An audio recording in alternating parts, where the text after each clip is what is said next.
Good morning everyone. आज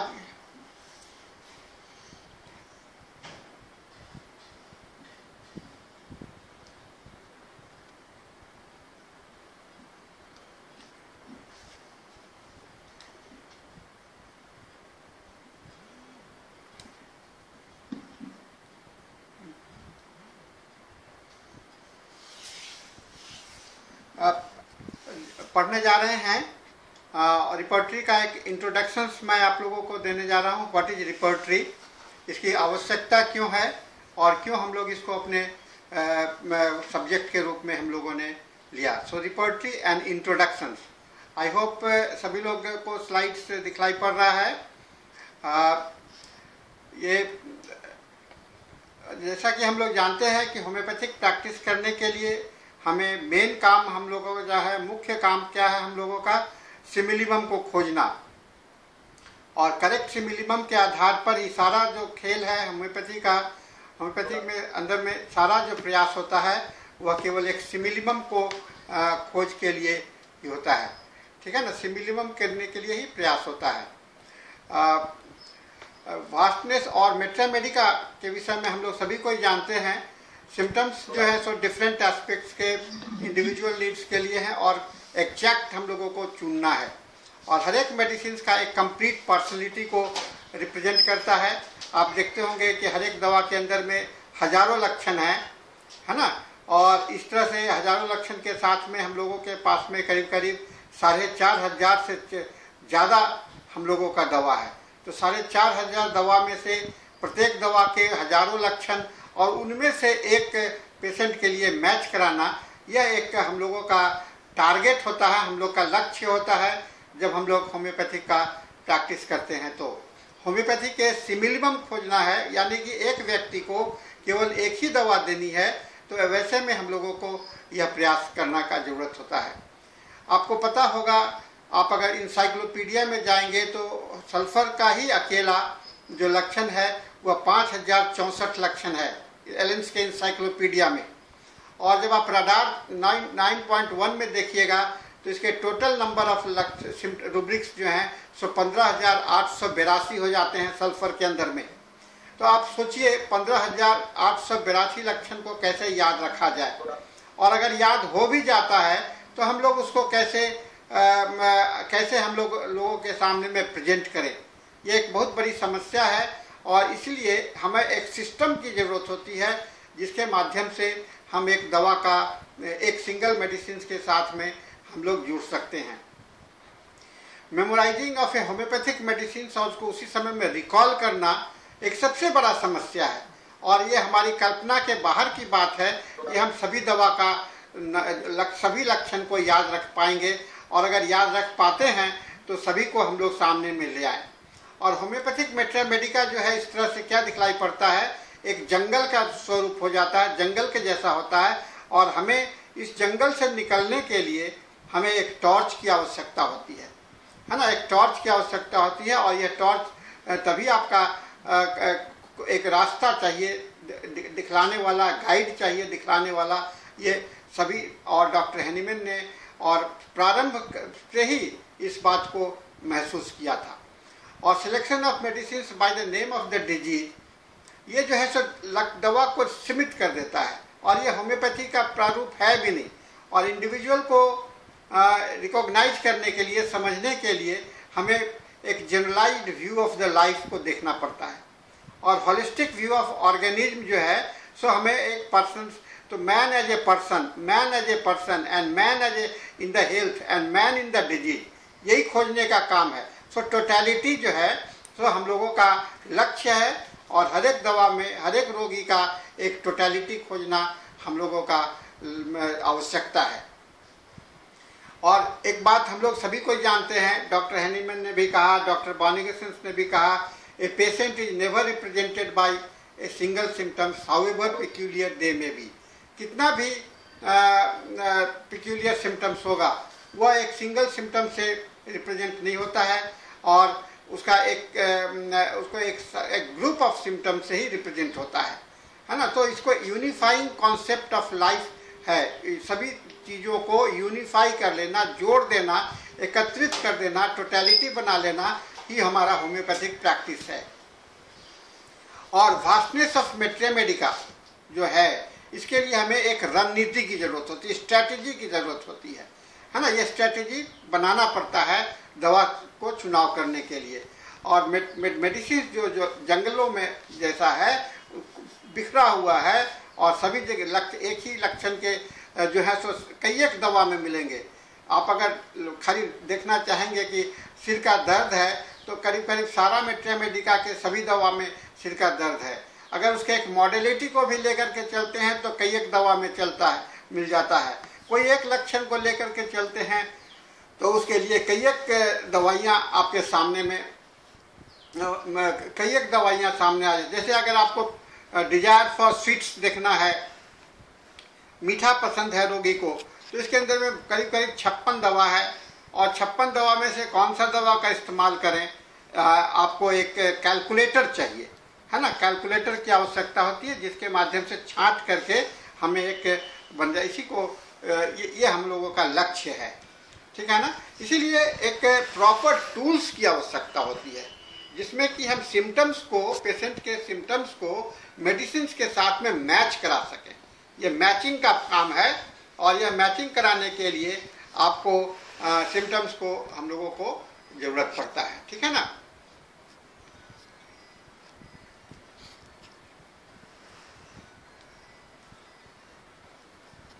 जरूरत पड़ता है। तो होम्योपैथी के प्रारंभिक काल में भी नंबर की दवा कम थी। डॉक्टर हैनीमैन के समय में भी दवा बहुत ही कम थी। और लेकिन हैनीमैन को भी ऐसा सोचना पड़ा था कि हमें एक इंडेक्स चाहिए, है ना। हैनीमैन को भी लगा कि एक इंडेक्स चाहिए और इसलिए डॉक्टर हैनीमैन ने अपने एक पहला एक रचना, एक आर्टिकल लिखा, एक किताब के रूप में लिखा। उसका नाम है फ्रैगमेंटा डी विरिवस मेडिकामेंटोरम पॉजिटिवस, फ्रैगमेंटा डी विरिवस मेडिकामेंटोरम पॉजिटिवस, ये करके डॉक्टर हैनीमैन ने लिखा। सीवे इन सैनो कॉर्पेरो हिमेनो पॉजिटिवस। इसका पहला भाग जो है, इस फ्रैगमेंटा डी विरिवस का पहला भाग जो है, इसमें दवा का डिस्क्रिप्शन है और दूसरे भाग में लक्षण का इंडेक्स बना हुआ है।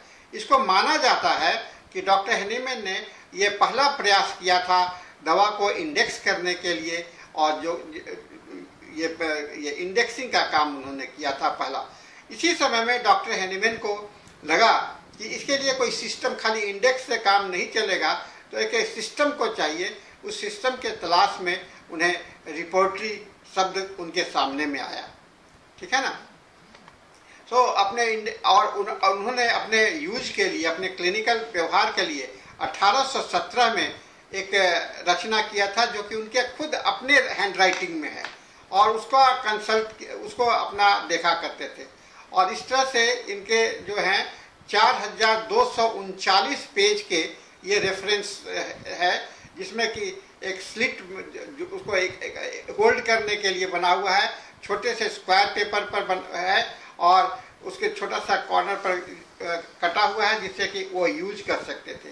तो एक एक कार्ड को निकालते थे और कार्ड को मैच करा करके वो दवा को सिलेक्ट करते थे। जैसे 5 लक्षण लेना है, 10 लक्षण लेना है, तो 10 लक्षण के लिए 10 कार्ड थे और उस 10 पेपर थे और 10 पेपर को वो जोड़ करके एक साथ में अध्ययन करते थे और उससे उनको दवा मिल जाया करता था। ये उनका खुद का प्रयास था अपने क्लिनिक में यूज करने के लिए।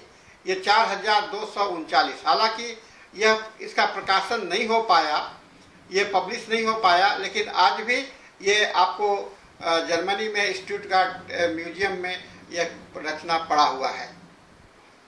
फिर 1829 में, है ना, 1829 में डॉक्टर हैनीमैन ने अपने मित्र रोमेल को कहा, how useful will be a good alphabetical repertory once it is completed. उन्होंने कहा कि अगर कितना अच्छा होता अगर हम लोग एक रिपोर्टरी बना लेते, लेकिन ये काम डॉक्टर हैनीमैन का ये काम जो है सो पूरा नहीं हो पाया। और इसको अपनी सीमा को पहचानते हुए डॉक्टर हैनीमैन अपने साथियों को, अपने साथ में जो उनके शिष्य थे, छात्र थे, उनको कहा कि आप रिपोर्टरी बनाओ, आप लोग मिलकर के एक प्रयास करो रिपोर्टरी बनाने का। और repertory became the part of practical applications of homoeopathic principle and this word fascinated all worker, है ना, ये पार्ट बन गया। लेकिन ये हम लोगों को जानना जरूरी है कि रिपोर्टरी शब्द क्या होता है। रिपोर्टरी शब्द म्यूजिकल वर्ड से आया है, यानी कि जहाँ रिपोर्टरी का मतलब होता है सिंथेसाइज करना, सिंक्रोनाइज करना, एक साथ में जोड़ना, और ख़ास करके यह संगीत की भाषा में, और जहाँ पर म्यूजिक कंपोज किया जाता है वहाँ पर यह शब्द, ये रिपर्टोरियल थिएटर का किया करते हैं। रिपर्टोरियल थिएटर में लोग जो हैं सो बैठते हैं, सारे इंस्ट्रूमेंट, म्यूजिकल इंस्ट्रूमेंट को एक साथ प्ले करते हैं, और उस प्ले करने से जो ध्वनि निकलती है उसका एक, उसी को हम लोग म्यूजिक कहते हैं। सारे इंस्ट्रूमेंट में कोई भी संगीत, कोई भी गाना हम लोग सुनते हैं तो उसमें बहुत सारे म्यूजिकल इंस्ट्रूमेंट का प्ले होता है, और सबको मिला करके एक मधुर संगीत जो बनता है उसको हम लोग म्यूजिक कहते हैं। तो डॉक्टर हैनीमैन ने भी कहा कि इस तरह से सभी लक्षणों को जोड़ करके एक सिमिलिमम मेडिसिन बने, और इसलिए इन्होंने शब्द यहाँ पर अपने इस टूल्स का नाम उन्होंने म्यूजिकल टूल्स के नाम से के आधार पर रिपोर्टरी रखा। एक हम लोग के क्षेत्र में रिपोर्टरी, जो रिपर्टोरियल थिएटर होते हैं उसको म्यूजिक कंपोजिशन थिएटर कहते हैं। जैसे हमारे बॉम्बे में बहुत सारे जगह है जहाँ की संगीत का रचना किया जाता है, संगीत को सिंथेसाइज किया जाता है। म्यूजिकल डायरेक्टर होते हैं, A.R. रहमान के जैसे बहुत सारे म्यूजिकल डायरेक्टर हैं, वो लोग संगीत को रचना करते हैं, बनाते हैं। तो यही काम जो है सो डॉक्टर हैनीमैन ने कहा हर एक चिकित्सक को यही संगीत के जैसा ही एक सिस्टम को डेवलप करना है। होम्योपैथिक मेडिका एक इंसाइक्लोपीडिया के जैसा होता है, और हम लोग जानते हैं कि इसको कोई मेमोराइज नहीं कर सकते, इसीलिए इसको अरेंज करके जो सिम्टम, मेडिका क्या बना हुआ है, अरेंज में, लेकिन फिर भी ये जो है सो आपको बहुत ही खोजना इसके में दिक्कत है। सो रिपोर्टरी जो है सो इंडेक्स, एक कैटलॉग और डिक्शनरी के रूप में काम करता है, जहाँ की मेडिका का सिम्टम्स को अरेंज किए हुए रहते हैं, और इसको हम लोग खोजने में हम लोग को सहूलियत होती है। डॉक्टर बिडवेल ने कहा है it is like a dictionary, एक किताब के जैसा है।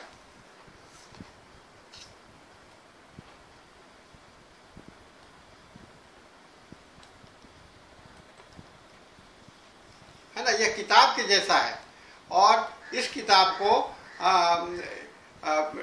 Nature relating the meaning of merits of pathological phenomena, it is a grand key for successful explorations of homeopathic remedy.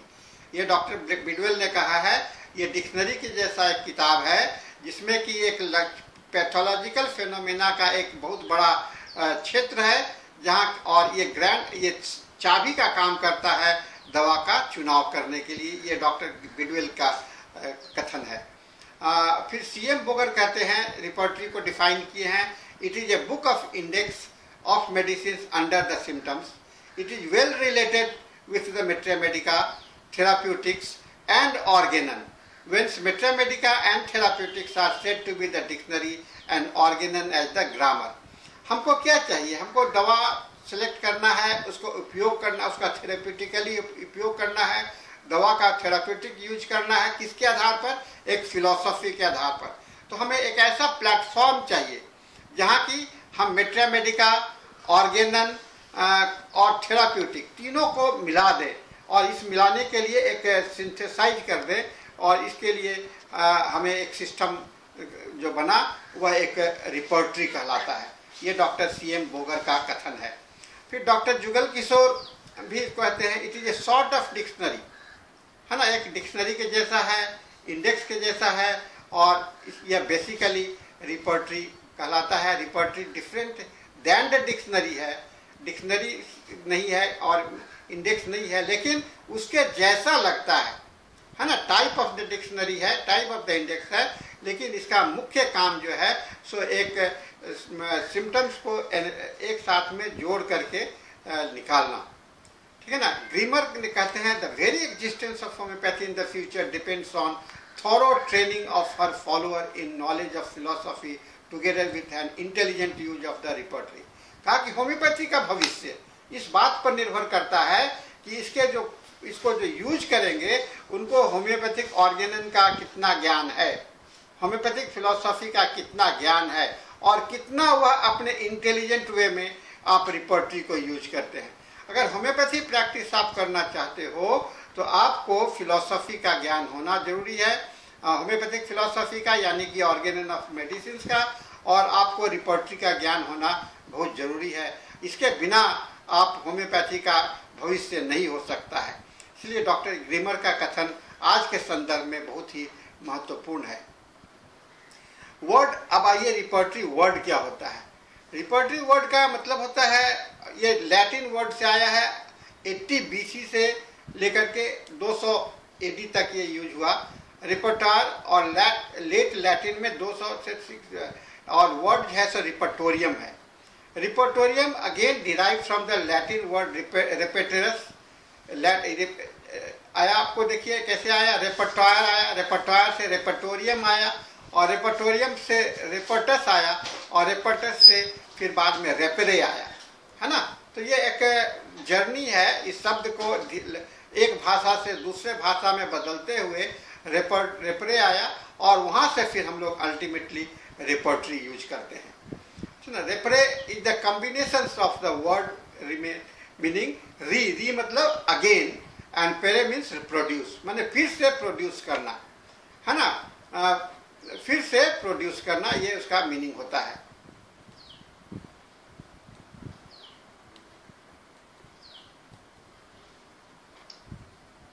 ठीक है ना, रिप्रोड्यूस। सो रेपरे और रेपर्टस और रेपर्टोरियम और रिपर्टोरियम मीन्स रिप्रोडक्शन, फिर से पैदा करना। लक्षण जो मिट्रिया मेडिका में है उसको फिर आप वहां पर खोज करके फिर से ले आने के काम को रिप्रोडक्शंस कहते हैं। The word meaning of repertory gives, और जो डिक्शनरी में आप जाइएगा तो इसको उसका वर्ड मीनिंग देखिए, बड़ा विचित्र है। A list of song, plays, opera और लाइक दैट ए पर्सन और a company is prepared to perform also such pieces of collectively. एक साथ कलेक्ट करने वाला जो प्रेजेंटेशंस है, म्यूजिकल प्रेजेंटेशंस है, आर्टिस्टिक प्रेजेंटेशंस है, ये वेबस्टर डिक्शनरी में इसका मीनिंग दिया गया है। ठीक है ना।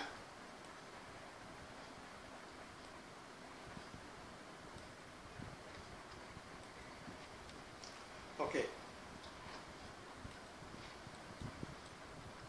ए कंपोजिशन ऑफ म्यूजिक जो है स्पेसिफिक नेचर ऑफ, आप क्या म्यूजिक ऐसे ही तबला बजाने से या हारमोनियम बजाने से हो जाता है? नहीं, उसके लिए स्किल डेवलप करना पड़ता है, उसके लिए जानकारी लेनी पड़ती है, इसीलिए, और वहाँ पर ट्यूनिंग करना पड़ता है। कई एक भाषा को, कई एक सब लैंग्वेज में, कई एक म्यूजिकल इंस्ट्रूमेंट को ट्यूनिंग करना पड़ता है, उसी से हमें मेलोडियस सॉन्ग मिल सकता है। तो ये एक ट्यूनिंग प्रोसेस है। रिपर्टरी में हम लोग क्या करते हैं, लक्षणों का ट्यून करते हैं और एक दवा के साथ में, जिससे कि सिमिलिमम मेडिसिन हम लोगों के साथ सामने में आ जाता है। तो ये ट्यूनिंग, रिपर्टरी को हम लोग ट्यूनिंग प्रोसेस कहते हैं। ये इन्वेंट्री टेबल के रूप में भी काम करता है, खोज सकते हैं। यहाँ पर ऑक्सफोर्ड डिक्शनरी कहता है कि इन्वेंट्री है, एक टेबल है और कंपेंडियम है, जहाँ की आप किसी चीज़ को खोज सकते हैं। किसी को खोजने के स्टोर हाउस है, बहुत बड़ा इंफॉर्मेशन सेंटर है। इसलिए इस रिपर्टरी शब्द का इस्तेमाल आर्मी में भी किया जाता है। वहाँ पर जो आर्म्स एंड एम्यूनिशंस जो इकट्ठा करके रखे हुए रहते हैं, उसको देखने के लिए, उसको खोजने के लिए जो सिस्टम बना हुआ है, वहाँ भी रिपर्टरी वर्ड का सिस्टम बना हुआ है। और होम्योपैथी के पहले भी रिपर्टरी वर्ड का यूज हुआ करता था, है ना, हम लोग जानते हैं। और ये कहते हैं कि बहुत समय में जो मैंने कहा मिलिट्री अलर्टनेस के कारण अरेंज नहीं किया हुआ है, तो उसमें भी रिपोर्ट, तो कई एक जगह पर, लेकिन सारा का मतलब क्या होता है कि एक ऐसा सिस्टम हो कि बहुत ही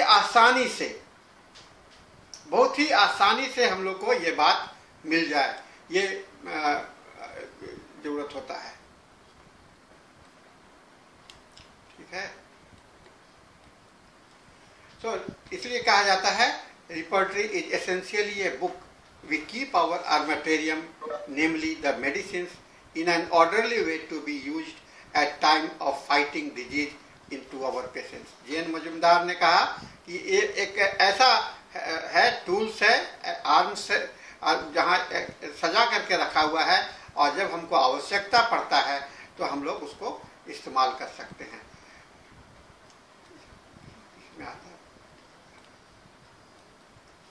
So, in the Maitreya Medica, symptoms are recorded in the language of the prover. अब देखिए Maitreya Medica में जो लैंग्वेज प्रूवर कौन होते हैं? प्रूवर जिस पर की दवा प्रूव किया जाता है। अब उनकी भाषा में Maitreya Medica तैयार होता है, फिर उसको सफाई करके आपको कैरेक्टरिस्ट सिम्टोमेटिक Maitreya Medica बनता है, और उस सिम्टोमेटिक Maitreya Medica से रिपर्टरी के लिए जो लैंग्वेज यूज किया जाता है बहुत ही रूब्रिक्स कहा जाता है। तो Maitreya Medica में सिम्टम्स वर्ड यूज करते हैं, जो लक्षण दिया हुआ है रोगी का जो भाषा में किया हुआ है उसको सिम्टम्स बोलते हैं, और रिपर्टरी की भाषा में उसे संक्षिप्त करना पड़ता है, शॉर्ट करना पड़ता है, एक शब्दों में उसको समाना पड़ता है। उस शब्द को हम लोग रूब्रिक्स कहा करते हैं, ठीक है ना। Repertory adds nothing change but serves merely as a guide. Repertory के द्वारा लक्षणों को परिवर्तित नहीं किया जाता है, केवल एक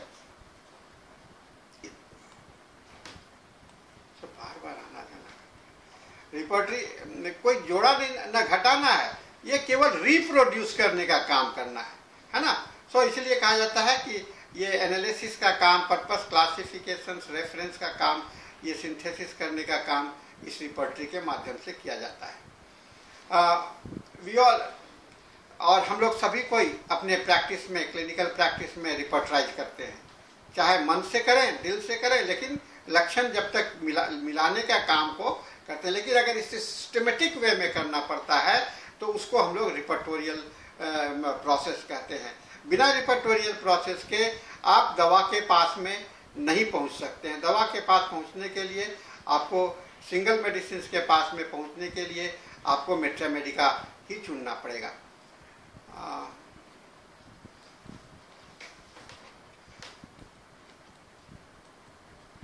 The indexing of such varieties of signs and symptoms and expressions encompasses the man as a whole, both in his mental and physical. हमको क्या करना पड़ता है?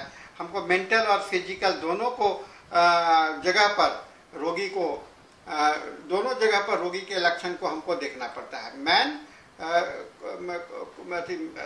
उसके मानसिक स्तर पर, उसके शारीरिक स्तर पर, दोनों जगह पर हमें रोगी के लक्षण को देखना पड़ता है, चाहे वह चाहे वह आर्टिफिशियली हो या नेचुरली हो। आर्टिफिशियली प्रोड्यूस करने वाले तो 5-5 मिनट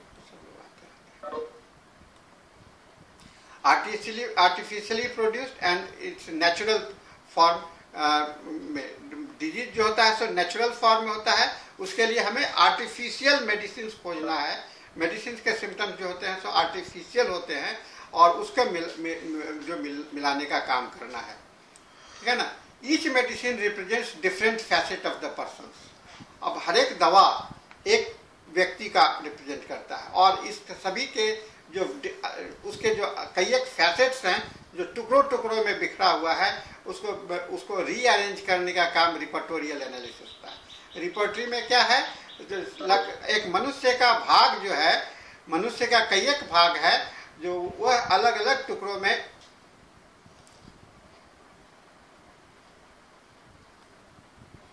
अलग अलग जगहों पर बिखरा हुआ है, और हम लोग उसको अरेंज करते हैं। यही हम लोगों का रिपर्टोरियल प्रोसेस कहलाता है।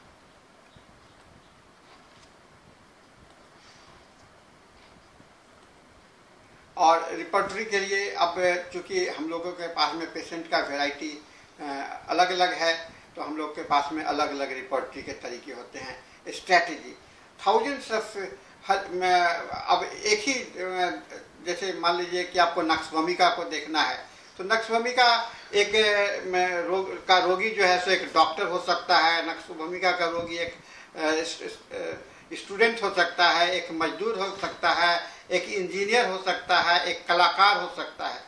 तो पेशा कुछ भी हो, उसका काम प्रोफेशन कुछ भी हो, लेकिन उसके अंदर में जो नेक्स्ट भूमिका है उसको देखने के लिए आपके पास में एक रणनीति की जरूरत होती है, पर्सनैलिटी को पहचानने का, और पर्सनैलिटी को पहचान करके उसको मैच कराने का, यह रिपर्टोरियल प्रोसेस कहलाता है।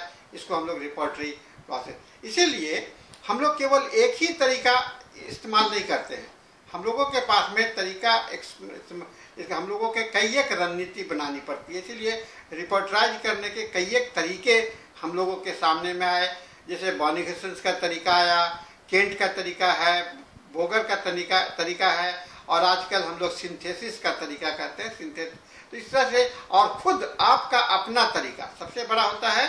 ये चारों तरीके, पांचों तरीके जो आपको हैं, उसमें से आपको अपना तरीका खोज करके निकालना है ना। सभी कोई अपने अपने तरीके से खोज करके बनाना पड़ता है, डिफरेंट मेथड से अपना स्ट्रेटजी को डेवलप करना, ये रिपर्टोरियल प्रोसेस कहलाएगा, ठीक है ना। डॉक्टर बॉनिगेसन ने created a history by making practical applications of Hahnemann principle। अब ये रिपोर्टरी की शुरुआत जो हम लोगों ने देखा कि डॉक्टर हैनीमैन ने अपना एक कल्पना किया था रिपोर्टरी हो, और वो प्रयास अपने खुद किए थे, सफल नहीं हुए थे। लेकिन डॉक्टर बॉनिगेसन जब आए तो ये इन्होंने जो हैनीमैन के प्रिंसिपल को, सिद्धांत को प्रैक्टिकल स्वरूप प्रदान करने का काम किया, और इसीलिए कहा जाता है डॉक्टर बॉनिगेसन जो हैं सो रिपर्टरी के एक फादर माने जाते हैं, माने father of the homeopathic repertory. So for the homeopathic we have to look the person with difference and medicine has to be seen with the homeopathic eye. हर एक रोगी व्यक्ति को दूसरे से, दो रोगी एक जैसा नहीं होते हैं, ठीक है ना, दो रोगी एक जैसा नहीं होते हैं, इस बात को दिमाग में रखना। दो कितने भी सिमिलर हों, कितने भी नज़दीकी हों, एक जैसा नहीं होते हैं।